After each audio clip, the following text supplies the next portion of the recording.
हाँ तो प्यारे बच्चों, सभी को जय हिंद।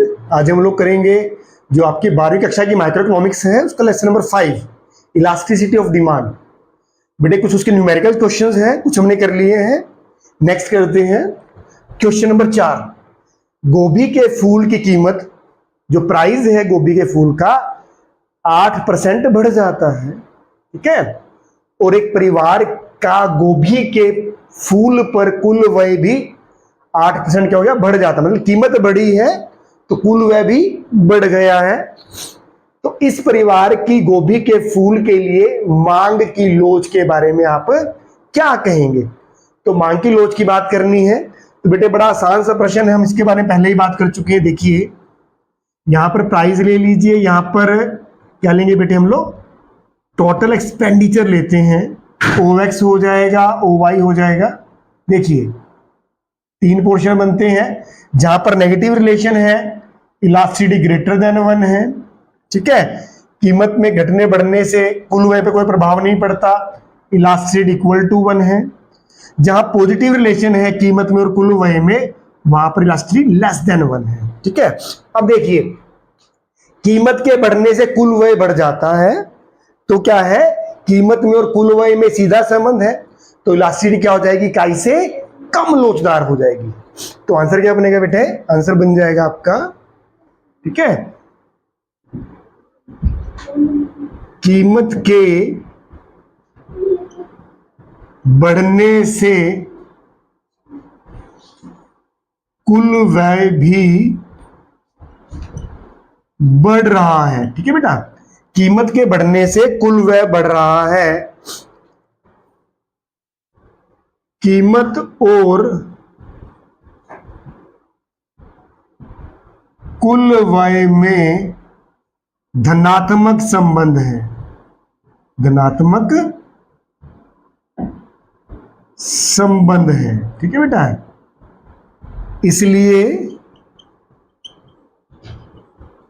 मांग की लोच क्या हो जाएगी, elasticity of demand less than 1, यानी कि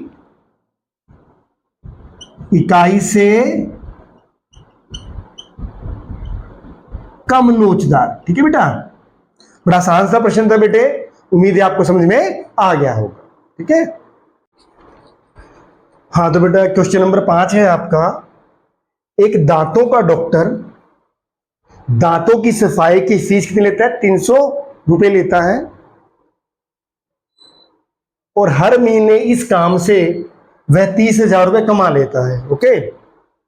पिछले महीने उसने फीस बढ़ा दी है, प्राइस बढ़ा दिया है, 350 रुपए कर दी है। उसके पास कुछ कम ग्राहक आए, फिर भी उसकी जो कुल इनकम कितनी है, 33,250 रुपए है। अब दांत सफाई सेवा की मांग की लोचशीलता के बारे में किस नतीजे पर पहुंच सकते हैं? कहने का मतलब क्या है, ग्राहकों ने जो व्यय किया है, खर्च किया है किस पर, दांतों की सफाई पर, तो उसके बारे में आप लोग किस नतीजे पर पहुंच सकते हैं? तो देखते हैं बेटे, एक तरफ आप लीजिए कीमत, ले लीजिए प्राइस, ठीक है। एक तरफ आप ले लीजिए टोटल एक्सपेंडिचर, कुल व्यय ले लीजिए। प्राइस कितनी थी, 300 रुपए थी, ये रुपीज में हो गया। प्राइस 300 रुपए थी, कुल खर्चा लोगों द्वारा कितना खर्चा किया गया, 30,000 रुपए खर्च किए गए, ओके। कीमत बढ़कर क्या हो गई है, 350 रुपए हो गई है, ठीक है। और कुल खर्चा ग्राहकों द्वारा कितना हुआ है, 33,250 रुपए। यानी कीमत के बढ़ने से कुल खर्चा बढ़ा है, किसका, ग्राहकों का, सीधा संबंध है। फिर वही बात जो हमने थोड़ी देर पहले बताई थी, यहां पर प्राइस लीजिए, यहां पर टोटल एक्सपेंडिचर लीजिए, डायग्राम बनाइए ऐसे करके, elasticity greater than 1, equal to 1 और लेस देन 1। अब ये सीधा संबंध है किसमें, कीमत के बढ़ने से कुल व्यय बढ़ रहा है, तो इलास्टिसिटी क्या हो जाएगी, इकाई से कम लोचदार, है ना। तो क्या लिखेंगे बेटे आंसर में, कीमत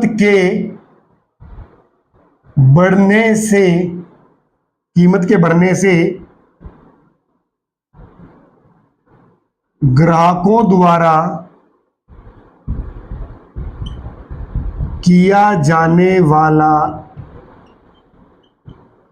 कुल व्यय बढ़ रहा है, ठीक है। इसलिए इलास्टिसिटी ऑफ डिमांड क्या हो जाएगी, इकाई से कम लोचदार, लेस देन 1, इकाई से कम लोचदार, ठीक है बेटे।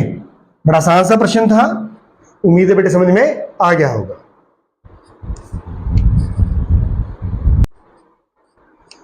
हाँ तो बेटा क्वेश्चन नंबर 6 है हमारा, जब एक वस्तु की कीमत 10 रुपए से घटकर 8 रुपए प्रति इकाई हो जाती है तो इसकी मांग 20 इकाइयों से बढ़कर 24 इकाइयां हो जाती हैं। कुल व्यय विधि द्वारा वस्तु की मांग की कीमत लोच के बारे में आप क्या कह सकते हैं। तो शुरू करते हैं बेटे, बड़ा आसान सा प्रश्न है। पहले आप प्राइस ले लीजिए, ठीक है, प्राइस ले लिया रुपीज में, ठीक है। प्राइस कितनी है, पहले 10 रुपए है, फिर 8 रुपए हो जाती है, ठीक है। तो क्वांटिटी डिमांडेड कितना है आपका, जब कीमत 10 है तो मांग 20 इकाइयों की है, ओके, और जब कीमत घट गई तो 24 इकाइयों की है। टोटल एक्सपेंडिचर निकाल लीजिए कुल व्यय, ठीक है।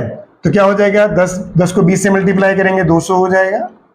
ऐसे ही 8 चौके 32 हासिल 3, 8 दूनी 16 और 3 19, ठीक है बेटा। क्या है, कीमत के घटने से कुल व्यय भी घट गया है, दिख रहा है, सीधा संबंध है ना। तो आपको समझ में आ गया होगा। डायग्राम बनाएंगे, प्राइस है, सॉरी यहां पे टोटल एक्सपेंडिचर है, elasticity greater than 1, equal to 1 और इलास्टिसिटी लेस देन 1। तो सीधा संबंध है, कीमत घट रही है, कुल व्यय भी घट रहा है, तो इकाई से कम लोचदार हो जाएगा, ठीक है। वस्तु की कीमत के घटने से कुल व्यय भी घट रहा है, ठीक है। बेशक चित्र भी बना देंगे साथ में। वस्तु की कीमत घटने से कुल व्यय घट रहा है, इसलिए मांग की कीमत लोच क्या हो जाएगा, इलास्टिसिटी ऑफ डिमांड या प्राइस जो भी लिख लीजिए, लेस देन 1, यानी कि इकाई से कम लोचदार, ठीक है बेटे। बड़ा आसान सा प्रश्न था, ये भी आपको समझ में आ गया होगा कि कीमत के घटने से कुल व्यय घट रहा है, सीधा संबंध है, धनात्मक संबंध है। इसलिए जो कुल व्यय विधि द्वारा मांग की लोच क्या हो जाएगी, इकाई से कम लोचदार, elasticity of demand less than 1, ठीक है बेटा।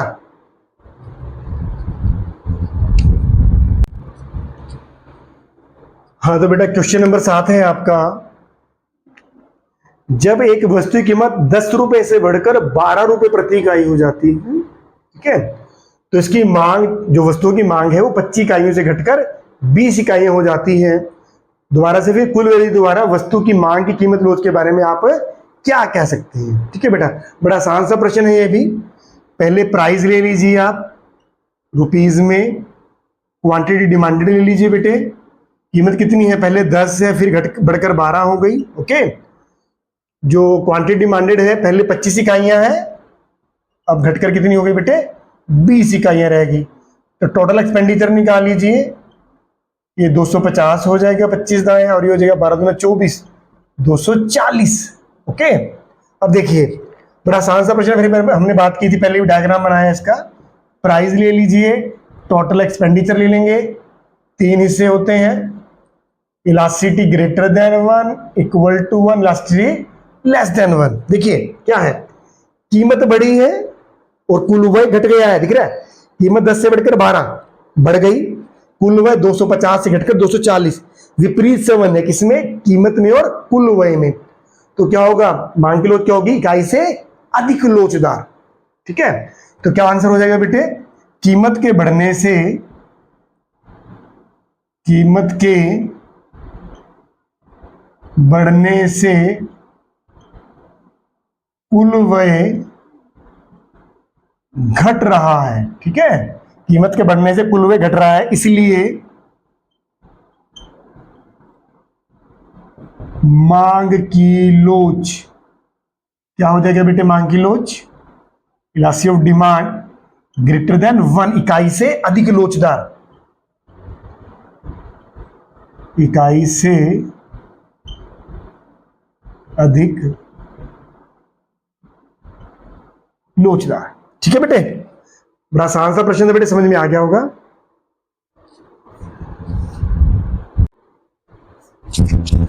हाँ तो बेटा क्वेश्चन नंबर 8 है आपका, एक उपभोक्ता 10 रुपए प्रति इकाई कीमत पर एक वस्तु की 27 इकाइयां खरीदता है।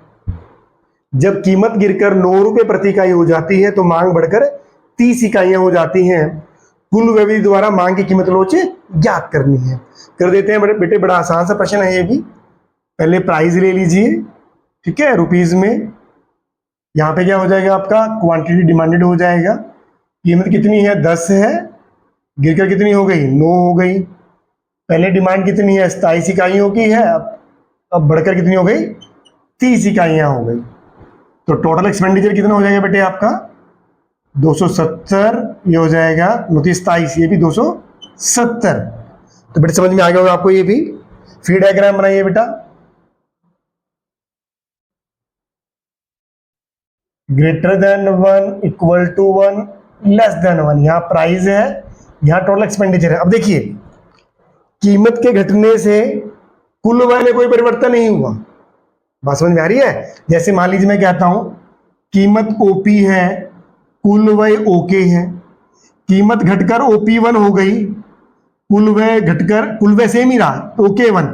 तो कि जो PK और P1 K1 बराबर हैं, कीमत तो घटी है पर जो कुल व्यय जो हम यहां मापते हैं, यहां देख लीजिए, ये जैसे मान लीजिए OX है, ये OY है, ये मान लीजिए OT है। कीमत OP है, कुल व्यय OT है, कीमत घट गई है, कुल व्यय फिर भी कितना है? OT है। तो इलास्टिसिटी क्या हो जाएगी? इकाई लोचदार। इनकी जब कीमत के घटने या बढ़ने से कुल व्यय पर कोई प्रभाव नहीं पड़ता तो मांग की लोच क्या होगी आपकी? इकाई लोचदार हो जाती है। ठीक है, तो आंसर क्या बन जाएगा बेटे? कीमत के घटने से कुल व्यय में कोई परिवर्तन नहीं हुआ। ठीक है बेटे, इसलिए मांग की लोच क्या हो जाएगा बेटे? मांग की लोच क्या हो जाएगा? इलास्टिसिटी क्या हो जाएगा बेटे? इलास्टिसिटी हो जाएगा आपका इक्वल टू 1। ठीक है, मांग की लोच क्या हो जाएगा? Elasticity of demand equal to 1, यानी कि इकाई लोचदार। इकाई मतलब 1। ठीक है बेटा, उम्मीद है बेटे आपको ये प्रश्न समझ में आया होगा। ये हमारा आज का लास्ट प्रश्न था। ठीक है, इसके अलावा मेरे बेटे कोई भी इस चैप्टर के रिगार्डिंग क्वेश्चन हो, ठीक है, कमेंट में मुझे लिख के भेज देना, तो मैं उसको भी सोल्व कर दूंगा बेटा। ठीक है बेटा, थैंक यू।